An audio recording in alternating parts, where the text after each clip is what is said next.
citizens to understand. And perhaps what was happening all along. Yeah, think. When you read that book, this man believes in Marxism. This man is a socialist. Mm-hmm. Not only a socialist, he's an international socialist. He's a globalist. His goal, stated in his book, is to destroy the sovereignty of nations and bring about a one-world Marxist government. Now, the Carter administration was one extreme, and then we came into the Reagan administration, yet nothing changed. Nothing changed. What you're saying is that no matter what the political leanings, they seem to be playing the same game. As long as you're playing their game, it doesn't matter who you vote for, who you put in office. They all belong to the other side. They're in the pockets of the Illuminati. When you quit electing professional politicians, when you quit electing the guy who looks nice on television because he speaks good and he looks like the guy you wanted to marry or something like that, you're playing right into their hands. You know, they made it so impossible for another Abraham Lincoln to get elected to the office of president that it's a wonder that we even have a chance at all. We need to send people to Congress and to government who are going to clean house. Kick all the members of secret societies out of the bureaucracy. Lock them up. Try them for treason.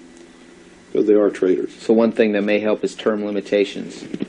We must have term limitations, and it must be only one term. And forget all this nonsense that anybody goes to Washington and don't know what's happening. They don't know what's happening simply because they haven't taken the time as citizens to understand how our government works before they ever go to Washington. You see, it should be a process that starts in infancy. It works its way up.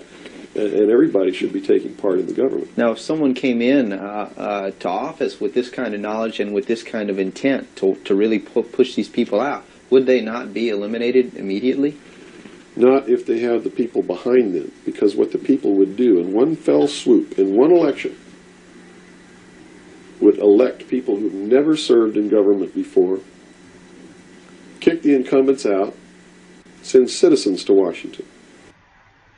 In 2016, we put a citizen in the White House. Now in 2018, can we put citizens in Congress? Think about it. Think about it.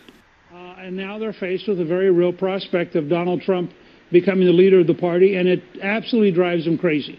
They just cannot imagine sharing. Well, because he's an outsider. He's not them. He's not part of the club. He's uncontrollable. You know, he hasn't been through the initiation rites. He didn't belong to the secret society.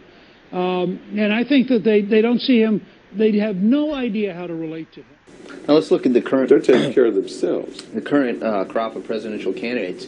Is there anybody even running that represents something that we're talking about here? No, all of them are New World people. Tsongas, in his book, even everything that he's written touts the New World Order. All of it, right for Tsongas' literature. You're going to see New World Order, New World Order, New World Order, New World Order. Clinton, the governor of Georgia, was selected in 1991 by the Bilderberg, governor of Arkansas, was selected in 1991 by the Bilderberg group in Baden-Baden, Germany, to be the new president of the United States. Remember what happened to Gary Hart? What did he do? He went out on a boat with a woman who wasn't his wife, and he was destroyed. Look at Clinton. What's happened to him? Nothing. The press is on his side. They're helping the guy. You know why? Because he was chosen by the people who own the press to be the next president of the United States. Now, I don't know if he will be or not. That's up to the American people. Mm-hmm. But if they get their way, he will be. Bush is one of the most heinous criminals that's ever walked on the face of the earth. Bush is the man who's been a CIA agent since his college days. He's a member of the Skull and Bones, the Russell Trust. He was initiated in a casket. You think you're woke? You really think you're awake? You really think you've been red-pilled?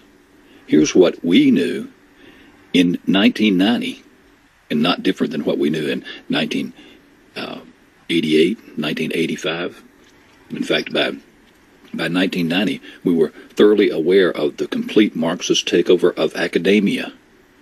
But when we said it, we were called idiots, cranks, conspiracy theorists, and we were subject to assassination and death. And if you don't believe me, read the story of my friend, Wild Bill Cooper.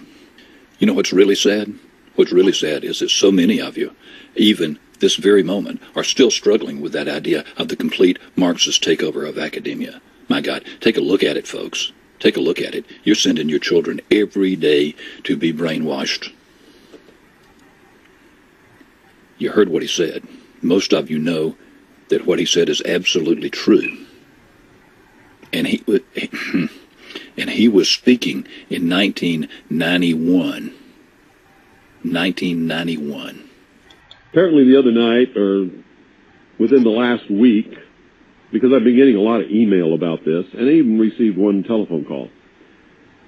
Apparently somebody called the Alex Jones broadcast and asked him why he didn't have me on the air, or asked him something about me.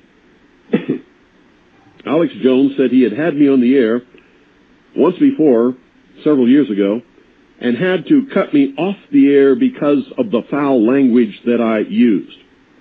So on the air tonight, I'm going to tell you, Alex Jones, you are a bold-faced, miserable, stinking little coward liar. Now let me say that again so there's no mistake about it. You can all tell Alex Jones that I said this, and I suspect he's listening because he does.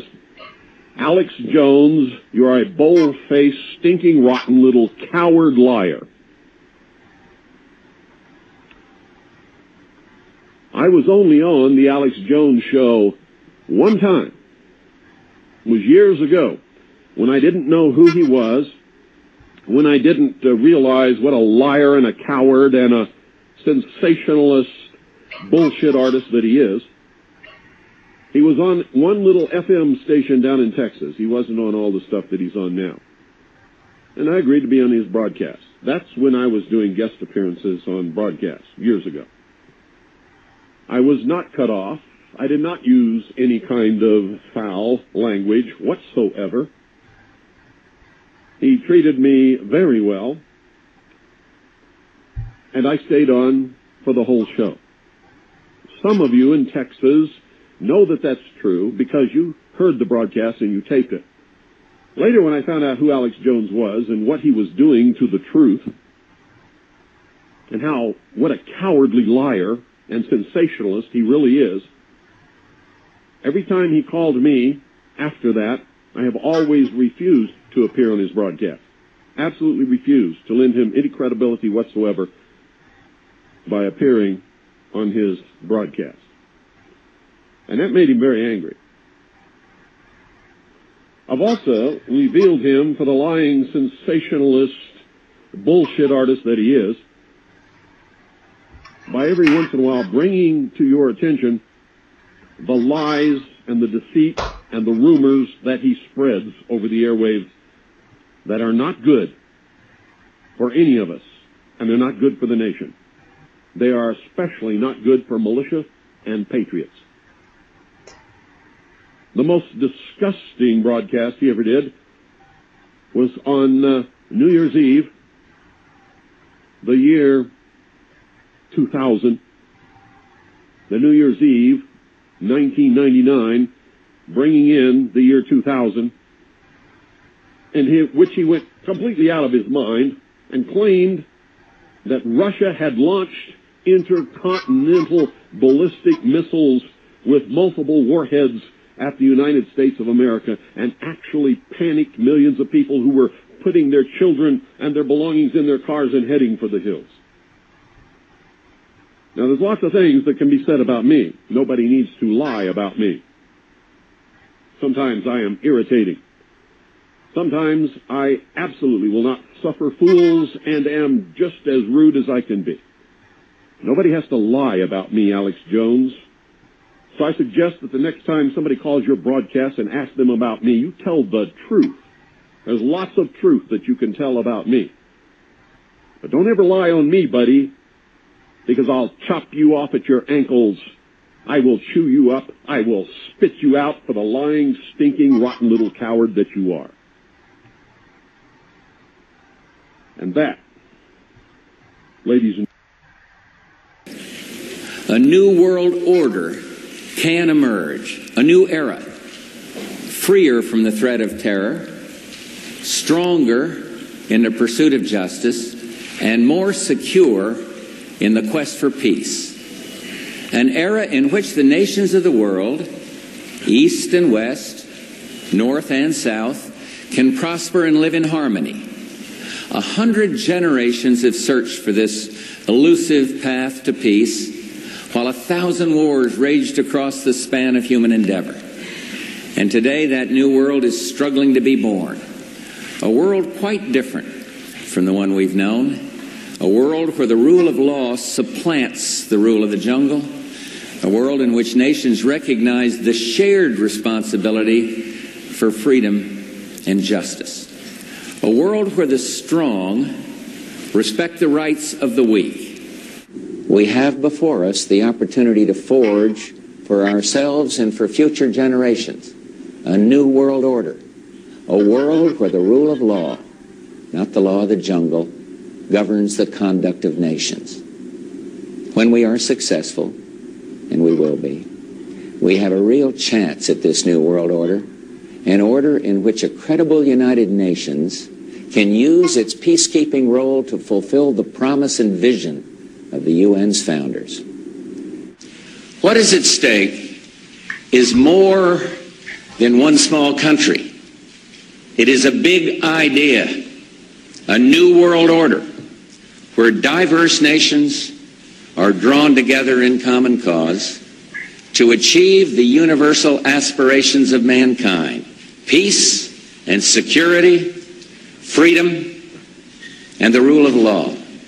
Such is a world worthy of our struggle and worthy of our children's future. Now we can see a new world coming into view. A world in which there is the very real prospect of a new world order.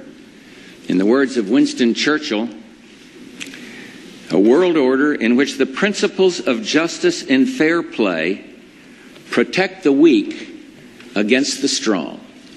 A world where the United Nations, freed from Cold War stalemate, is poised to fulfill the historic vision of its founders. Well, I think there are those that realize that moving straight from a prototype of the United Nations into world government perhaps is tactically impossible.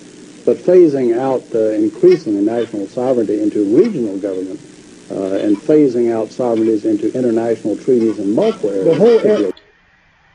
And all this stuff that Q is handing out to you, that you think you're figuring out for yourself, and what it took to get here, you do not understand the shoulders upon which you stand. I just gave you a couple of them, and Bill Cooper and Congressman Larry McDonald are just two of a small army of fighters